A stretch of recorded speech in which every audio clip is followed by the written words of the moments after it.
अल्हम्दुलिल्लाहि रब्बिल आलमीन वस्सलातु वस्सलामु अला सय्यिदिल अंबियाइ वल मुरसलीन मुहम्मदिन व अला आलिहि व सहबिहि अजमाइन अम्मा बाद। अऊज़ु बिल्लाहि मिनश शैतानिर रजीम। बिस्मिल्लाहिर रहमानिर रहीम। या अय्युहन नास इन्ना खलक़नाकुम मिन ज़करिन व उन्सा वजअलनाकुम शुऊबन व क़बाइल लितआरफू इन्न अक्रमकुम इंदल्लाहि अत्क़ाकुम। काबिल कदर मुअज़्ज़ज़ उलमाए किराम, बुजुर्गान मिल्लत, नौजवान भाइयों और मेरी इस्लामी माएँ और बहनें, माशाअल्लाह आप हजरात बहुत खुशकिस्मत। कोई भी नागदा में प्रोग्राम होता है तो उसकी शक्ल जलसा की हो जाती है।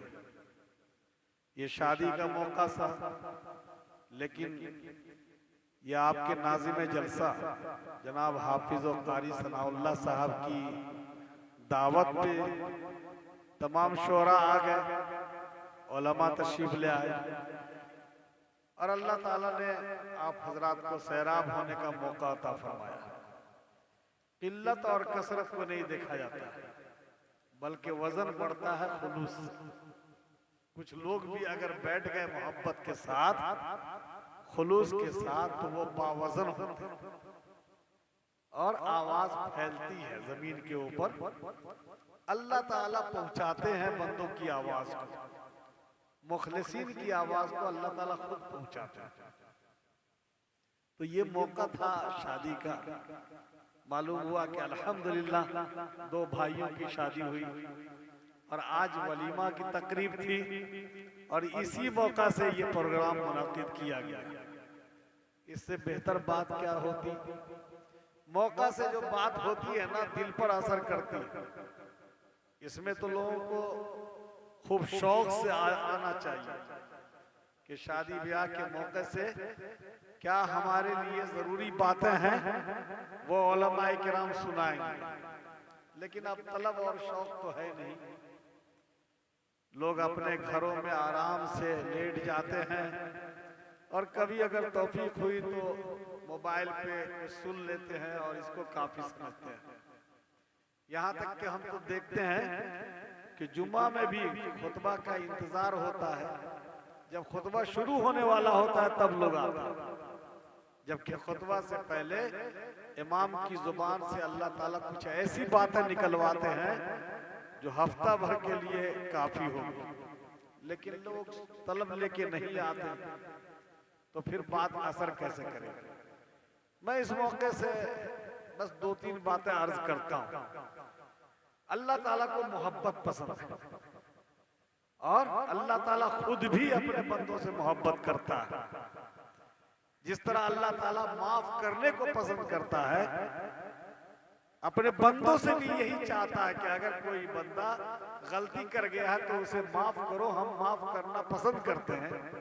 इसी तरह अल्लाह ताला मोहब्बत करता है और अपने बंदों से भी यही चाहता है कि एक बंदा दूसरों से मोहब्बत करे। मोहब्बत का सबसे बड़ा जरिया ये निकाह है और ये इंसान की जरूरत है। जैसे हमारी जरूरतों में है खाना पीना, हमारा लिबास, हमारी ग़िज़ा, इसी तरीक़ा से बशरी जरूरतों में से है इंसान की शादी। और अल्लाह के नबी ने तो कई शादियां की, सफर में भी किया है, हजर में किया है, जंग के मौके से किया है। एक नमूना नहीं है, हुजूर की मुख्तलिफ शादियां हुई। बहरहाल तफसील बताने का वक्त नहीं है। निकाह के जरिए मोहब्बत होती है और अगर दिल के अंदर नफरत हो जाती है तो निकाह के बाद जो जुदाईगी है वो शैतान का तरीका है। उसके जरिए शैतान को खुशी हासिल होती है। मैं एक वाकया बताता हूँ। सूरह माइदा में सैयदना हज़रत आदम अलैहिस्सलाम के दो लड़कों का वाकया है, आप लोग सुने भी होंगे। एक लड़के का नाम काबिल बताया गया और दूसरे का नाम हाबिल बताया गया। हजरत आदम अलैहिस्सलाम की शरीयत में तरीका ये था कि अगर एक लड़का के साथ जो लड़की पैदा होती थी वो आपस में भाई बहन कहलाते थे और आपस में रिश्ता जायज नहीं था। फिर दूसरे दिन जो भाई बहन पैदा होते थे वो आपस में शादी नहीं कर सकते थे, लेकिन उसकी शादी दूसरे दिन वाले भाई से या दूसरे दिन वाली बहन से होती थी, जायज थी। एक ही माँ बाप की औलादें थी। चुनांचे शरीयत के मुताबिक काबिल के बहन की शादी दूसरे दिन के भाई हाबिल से होनी थी, लेकिन काबिल बहुत पसंद करता था अपनी बहन को और उसने कहा जब मैं शादी करूंगा तो अपनी बहन से करूंगा। ये बात हो गई। ये बात पहुंची हजरत आदम अलैहिस्सलाम तक। हजरत आदम अलैहिस्सलाम ने तजवीज पेश किया कि तुम कुर्बानी दो, दोनों आदमी, काबिल को भी कहा और हाबिल को भी कहा। और उस वक्त तरीका यह था कि जिसकी इबादत कबूल होती थी और जो सही पर हक पे होता तो अल्लाह ताला की जानिब से आग आती थी, आसमान से आग आकर जला देती थी। ये उसके हक होने की पहचान थी। तो हजरत आदम अलैहिस्सलाम ने बतलाया कि तुम दोनों आदमी ये कुर्बानी दो, काबिल को भी कहा और हाबिल को भी। तो एक काश्तकार थे, उन्होंने गल्ला की कुर्बानी दिया, पहाड़ पे ले आके गल्ला रख दिया। और एक जानवर को पालते थे तो उन्होंने जानवर की कुर्बानी की और उसका गोश्त ले आकर के पहाड़ पे रख दिया। चुनांचे आग आई और आग आकर हजरत हाबिल की कुर्बानी को जला दिया। जी, हजरत हाबिल की कुर्बानी को जब जला दिया तो फैसला हो गया कि काबिल की बहन की शादी हाबिल से होगी, काबिल से नहीं होगी। ये मैं बताना चाह रहा हूं कि निकाह मोहब्बत का जरिया, लेकिन अगर निकाह में खटपट हो गया तो फिर जरिया दुश्मनी का बन जाता है। हजरत हाबिल की शादी काबिल के बहन से होनी थी। ये आए, काबिल आए हाबिल के पास और उन्होंने अपनी ताकत के बल पे कहा कि अगर तुम मेरी बहन से शादी करोगे तो लअक़्तुलन्नका, मैं तुम्हें जान से मार दूंगा, कत्ल कर डालूंगा। हाबिल ने कहा ये तो तुम्हारा जुल्म होगा, अगर जुल्म का हाथ तुम बढ़ाते हो तो भी हम सब्र करेंगे, हम सब्र करके रह जाएंगे और तुम्हारा नुकसान नहीं करेंगे। और एक बात उन्होंने कही कि ये जो कुर्बानी अल्लाह ताला ने कबूल किया है, ये अल्लाह ताला तकवा वालों की कुर्बानी कबूल करते हैं, ये किसी के बस का नहीं। तो कुर्बानी हमारी कबूल हुई, अल्लाह का खौफ था, अल्लाह का डर था, कुर्बानी को अल्लाह ताला ने कबूल कर लिया, आग ने आकर जला दिया। लेकिन काबिल ने मान के नहीं दिया, कत्ल कर दिया, हाबिल का कत्ल कर दिया। अब देखिए कयामत तक जितना कत्ल होगा सबका गुनाह लगता जाएगा काबिल पे। उसने सिर्फ एक भाई को कत्ल नहीं किया बल्कि रिश्ते को कत्ल कर दिया, मोहब्बत को कत्ल कर दिया, नफरत में तब्दीली पैदा कर दिया। और हाबिल जो मजलूम हुए, जो कत्ल हो गए, अल्लाह तबारक व तआला ने उनकी नुसरत और मदद फरमाई। क्या नुसरत हुई? काबिल जिंदगी ही में पागल हो गया, समझ बूझ खत्म हो गई, ज़हनी सलाहियत खत्म हो गई। मैं ये अर्ज करना चाहता हूं कि ये दोनों काम दुनिया के अंदर हो रहा है, जुल्म हो रहा है, कत्ल हो रहा है, और एक तरफ मोहब्बत का हाथ बढ़ाया जाता है। हर आबादी में मोहब्बत फैलाने वाले लोग कम हैं और नफरत फैलाने वाले बहुत हैं। शादी ब्याह के मौका से मोहब्बत आम की जाती है, मोहब्बत को फैलाया जाता है। और जो सरफिरे लोग हैं, जिनको इस्लाम से वास्ता नहीं है और इस्लामी तौर तरीके से वास्ता नहीं है, वो लोग अपने रिश्ते को तलाक तक पहुंचा देते हैं। तो रिश्तों का ख्याल करना ये बड़ी हमारी जिम्मेदारी है। अल्लाह तबारक व तआला ने जो हमें रिश्ता अता किया है, हम उसकी इज्जत कदर करेंगे तो हमारी जिंदगी में सुकून आएगा, हमारी जिंदगी में आराम आएगा। इसको हम लोग नहीं समझते। मेरे बुजुर्ग, तीन तरह के रिश्ते हैं। एक रिश्ता तो इंसान होने के एतबार से हर इंसान होने के एतबार से भाई है, औलाद आदम में से है। और अगर वो ईमान वाला तो दूसरा रिश्ता बढ़ गया कि हमारा वो ईमान वाला भाई। और फिर अगर ये रिश्ता हो गया निकाह का तो तीसरा रिश्ता हो गया, अब वो रिश्ते में आ गए। और तीनों का एहतराम जरूरी है। आज हमारी आबादियों में अपनों से दूसरों को, अपनों से तकलीफ ज्यादा पहुंच रही है बनिस्बत दूसरों के। आखिर क्यों ऐसा कर रहे हैं? अल्लाह तबारक व तआला ने जब मोहब्बत को पसंद किया है तो अगर आप किसी से मोहब्बत नहीं करते हैं तो उसके बारे में नफरत मत फैलाइए, उसके गायबाना में किसी बात का, ऐसी बात का जिक्र नहीं कीजिए जिसकी वजह से लोगों के दिल में नफरत पैदा हो। अजीब माहौल है। घर में जब आदमी सुकून की जिंदगी चाहे तो ये चाहिए कि वो बात जो घर में बोलने से नुकसान कर जाए उस बात को फैलाए नहीं, उसको छिपा देना चाहिए। उसकी मिसाल ऐसे लीजिए कि अगर कोई गंदगी है जमीन के ऊपर तो आदमी उसको दिखलाता नहीं है लोगों को ये गंदगी है, बल्कि उसको दबा देता है। जितना उसको दिखलाएगा उसकी बदबू फैलेगी। अगर किसी बात से तकलीफ पहुंचती है लोगों को तो फैलाना नहीं चाहिए, उसको दबा देना चाहिए। रिश्ता का एहतराम करना हर हाल में जरूरी है। बस एक हदीस सुन लीजिए। हुजूर ने इरशाद फरमाया है, अल्लाह के रसूल ने फरमाया, मन अहब्बा अन युबसत लहू फी रिज़्क़िही व युनसा लहू फी असरिही फलयसिल रहमहू। जो आदमी चाहता है कि घर में खुशहाली आवे, रिज्क में बरकत आवे और उसकी जिंदगी में तरक्की हो तो वो रिश्ता का ख्याल रखे। सब तरह का रिश्ता, ईमानी रिश्ता, इंसानी रिश्ता, ससुराली रिश्ता, हर तरह के रिश्ते का ख्याल रखें। रिश्तों का ख्याल रखेंगे तो याद रखिएगा अल्लाह तबारक व तआला का फैसला है कि जो रिश्ता नाता को जोड़ेगा हम उसको अपनी रहमत से जोड़ के रखेंगे। और अगर कोई रिश्ता नाता तोड़ता है तो उसको हम अपनी रहमत से तोड़ देंगे। आप बरकत चाहते हैं, आप खुशहाली चाहते हैं तो जाहिर सी बात है रिश्ता नाता का ख्याल करना चाहिए। और देखिए, दो चीज की हिफाजत कीजिए, खुद आपको जन्नत मिलेगी। एक जुबान, एक शर्मगाह। गलत इस्तेमाल अगर करेंगे इन दोनों का तो आप जन्नत से महरूम हो जाएंगे, तय बात है। और अगर चाहते हैं आप कि जन्नत की जमानत मिल जाए तो दोनों चीज की हिफाजत कीजिए। हुजूर ने फरमाया, मन यज़मल्ली मा बैना लहई व मा बैना फखज़ई अज़मल लहुल जन्नह। जो आदमी ये दाढ़ के बीच जुबान की हिफाजत करे और शर्मगाह की हिफाजत करे। आज बेरारमी दुनिया में फैली हुई है, शादी को बोझल बना दिया गया और बुराई भी आम हो गई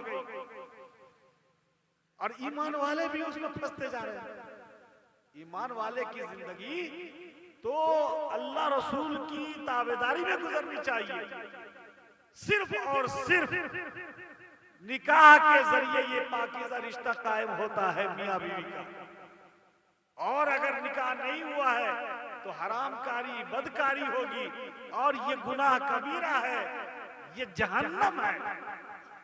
आज बेरारवी आम होती जा रही है, ज़नाकारी बिल्कुल आम हो गई और निकाह को लोग मजीद बोझल बना रहे हैं। इसलिए मेरे बुजुर्गों, अगर आप पाकीज़ा इस्लाम के मानने वाले हैं तो निकाह को आसान करना चाहिए।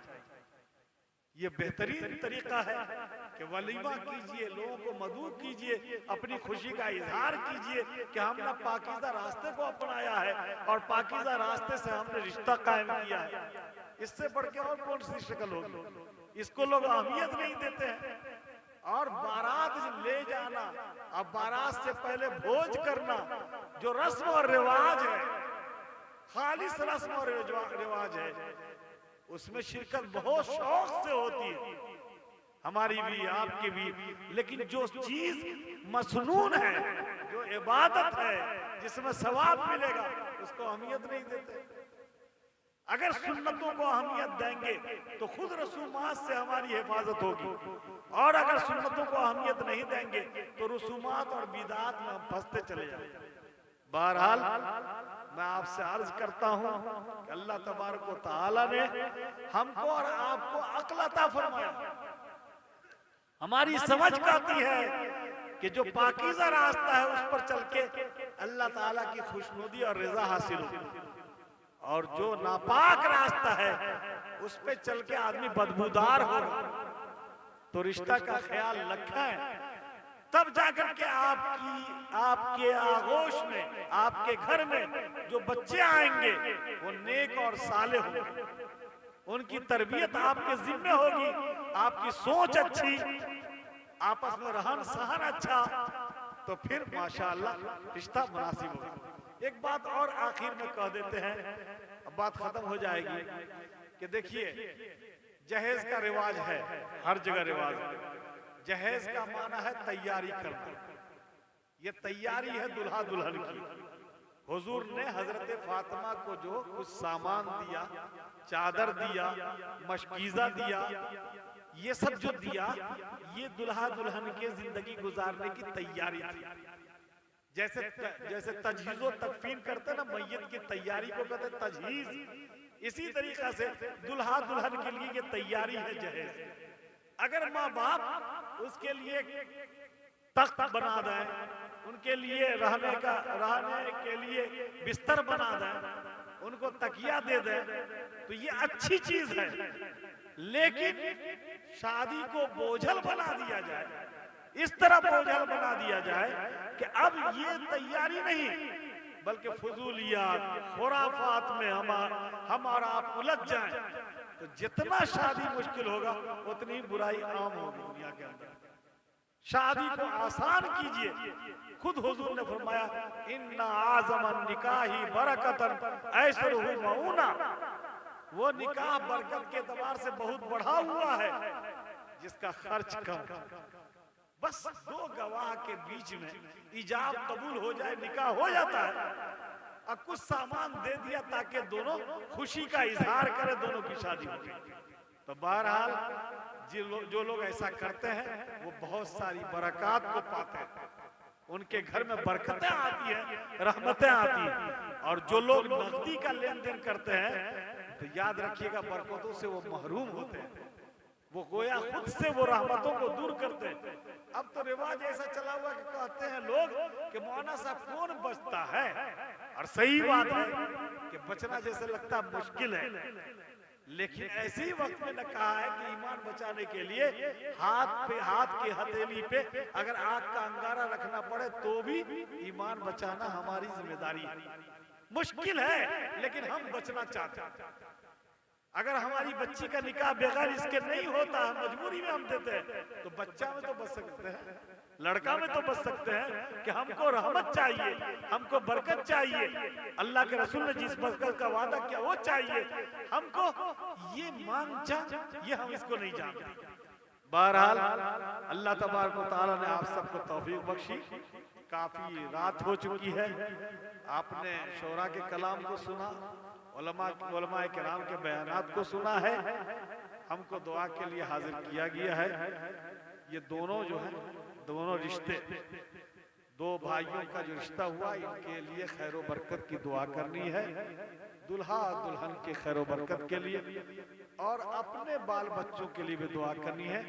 घर में जितना सुकून का माहौल होता है ना, उतना ही काम ज्यादा होता है।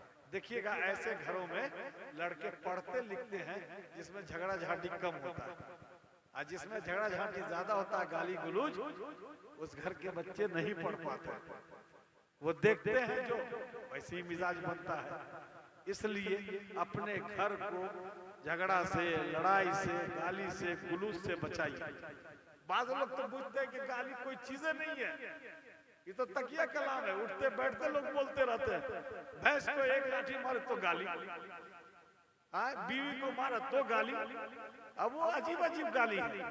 हम लोग तो नकल भी नहीं कर सकते, भोसरी वाली, भोसरा वाला, क्या क्या पता अल्लाह भाई, जुबान सिर्फ ठीक कर दे ना तो हम लोग आधा मुसलमान तो दिखाई दे। कलमा पढ़ते हैं, दुआ पढ़ते इसी जुबान से, अल्लाह का नाम लेते हैं, रसूल का नाम लेते हैं, कुरान की तिलावत करते हैं और इंशाअल्लाह माशाअल्लाह पढ़ते हैं। खूबसूरत बच्चा को देखिए तो माशाअल्लाह कहिए, लेकिन बोलने का भी अजीब अंदाज है। लड़का को कहे छोड़ा, लड़की को कहे छौड़ी, तो अच्छा बीवी को तो बहू। एक आदमी को कहा कि एक लड़का आया कहने के लिए अपने उस्ताद से कि हजरत हजरत बुला रहा है। तो कौन बुला रहा है? तो तुमका बहू। हम लोगों ने सिखाई रखा। बताइए, अगर घर में भी बोलने का तरीका अगर नहीं आया तो हम क्या दूसरों पे अपने इस्लाम की सच्चाई को दिखला सकेंगे? हम लोगों को देख के दूसरे लोग बहुत हंसते हैं।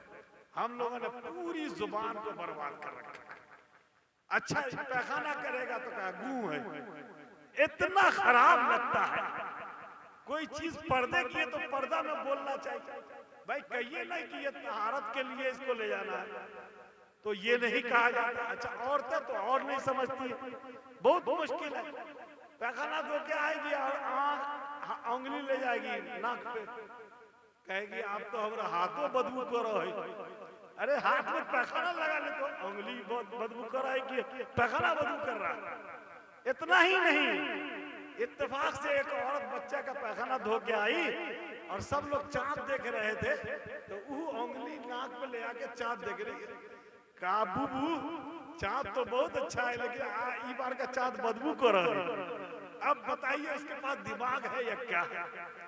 अब बताइए, अल्लाह तबारक व तआला ने अक्ल दिया है सही इस्तेमाल करने के लिए। आप जाइए ब्राह्मणों के यहाँ, छोटा बच्चा को कहेगा अहाँ नहीं जेबै, अहाँ नहीं पढ़बै, अहाँ बैठू ने पढ़े के लिए, और उसके जहन में बुलंदी आती। ये जुमला सुन के उसके जहन में हमारे लोग पूरा बच्चा से लेकर के यहाँ इमाम बन गए, तब भी इंतजार में हमारा भतीजा है सलाम वो करेगा ना। ले अल्लाह के रसूल यही कहे हैं कि वो भतीजा है तो सलाम हर बार वही करेगा, कहेगा। घर में आइएगा तो इंतजार में रहते का है तो हमारा बहू ना सलाम करेगी। अरे ये कहा है हुजूर ने? हुजूर ने तो कहा जो आए वो सलाम करे। अगर उस्ताद आ रहे हैं तो वो सलाम करेगा, शौहर आ रहे हैं तो वो सलाम करेगा। अच्छा सबको सलामती की दुआ देते हैं, लेकिन घर में जाते तो शर्माते हैं। अस्सलामु अलैकुम कोई आदमी कहते हैं घर में जाकर? बतलाइए, अल्लाह का एक नाम, अल्लाह का कोई नाम बंदा लेगा तो सवाब मिलेगा। एक काम तो ये होगा। दूसरा काम ये कि दुआ है कि तुम्हारी जिंदगी सलामती में गुजरे, लेकिन हम लोग नहीं कहते हैं। तो इसलिए मैं कह रहा हूं जुबान ठीक कर, सलामती को फैलाइए, सलाम को फैलाइए, और घर में गाली गलौज का रिवाज बिल्कुल खत्म कीजिए। एक साहब आए हमारे मदरसे में, बच्चे को बहुत शौक से डाला हिफ्ज करने के लिए। वो आते थे पहुंचाते थे 4 चक्का से, अब फिर शाम में ले आते। 1 महीना के बाद उन्होंने छोड़ा लिया। हमने पूछा क्यों छोड़ा लिया? पढ़ तो रहा था। कहा हजरत हमारा बच्चा गाली नहीं जानता था, लेकिन मदरसे में जो बच्चा सबको सुना तो गाली सीख गया, इसलिए हम यहाँ से लेके चले। और हमारे घरों में तो गाली एकदम कोई चीज नहीं है, दुआ है, कोई चीज नहीं, एकदम बिल्कुल भला बदला। ये इस्लाम जो सिखलाता है अच्छी जुबान, अच्छी सोच, अच्छी गुफ्तगू, अच्छा अखलाक, हम कब जाके कब्र में जाके ये सब सोचेंगे? कि सोचने की जगह दुनिया है, यहाँ सोचेंगे। तो बहरहाल शादी ब्याह के बाद एक दूसरे के हुकूक आयद हो गए। चाहिए कि हुकूक को अदा करें, अच्छी जुबान घर में इस्तेमाल करें, अपनी औलाद के सामने अपनी अच्छी छवि पेश करें। जैसी शक्ल पेश करेंगे वैसा ही एहतराम बच्चों की तरफ से मिलेगा। तो ये बात है जो अपना लेगा, और हम कहते हैं अपना तजर्बा बता रहे हैं, इसका फायदा हमको मिल रहा है। जो अपनाएगा उसको अपना फायदा मिलेगा। नहीं अपनाइएगा तो आप अपने घर को बर्बाद कर रहे हैं। अल्लाह ताला तो कहवे करेंगे ना, रसूल तो आपको फरमाएंगे ना, उलमा आपको बताएंगे, किताबों में आपको ये बातें मिलेंगी। तो अल्लाह तबारक व तआला से हम लोग दुआ करें कि अल्लाह ताला हमारी हिफाजत कीजिए, सब कुछ की, जुबान की, सोच की। बिला वजह दूसरों के बारे में गंदगी पाले रहते हैं। अब कोई मस्जिद में इमामत कर रहे तो उनकी गंदगी जहन में रखे हुए, कोई बात कभी इमाम साहब ने कहा तो अपने ऊपर फिट कर लिया कि हमारे बारे में बोल दिए। एक मुसीबत है, एक मुसीबत नहीं है, जीना मुश्किल है, इतने फितने हैं कि अब कोई बात जहन में आ गई तो अब उसको बांट रहे हैं बगैर तहकीक के। तो इसलिए मेरे बुजुर्गों, हर वक्त जब गुनाह करते तो एक को जरा डर लगता है कि इतना गुनाह का बोझा कैसे लेके जाएंगे, चुगली का, झूठ का, गीबत का, तोहमत का, गाली गलौज का, कितना गुनाह उठाइएगा। आखिर चलना है ना, पुलसरात पे चलना है, मैदान हश्र में अल्लाह के सामने आना है, तो कुछ तो डरना है। नहीं नेकी ज्यादा कर पाते, हम 5 वक्त नमाज पढ़िए, नहीं तहज्जुद पढ़िए, नहीं अव्वाबिन पढ़िए, लेकिन गुनाह से बचा लीजिए तो आपको अल्लाह ताला के हुजूर में फरिश्ते चूमेंगे, आपका इस्तकबाल करेंगे, आपको लेके जाएंगे, आपके पीछे पीछे, आपके आगे आगे फरिश्ते होंगे। जिस तरह बॉडीगार्ड के साथ यहाँ नेताओं को लेके चला जाता है, बॉडीगार्ड लोग लेके चलते हैं, वैसे ही अल्लाह के यहाँ जन्नती का, और वहां तो और क्या पूछना, इस्तकबाल होगा। तो आखिर इतना बनने के लिए कुछ तो करना पड़ेगा ना।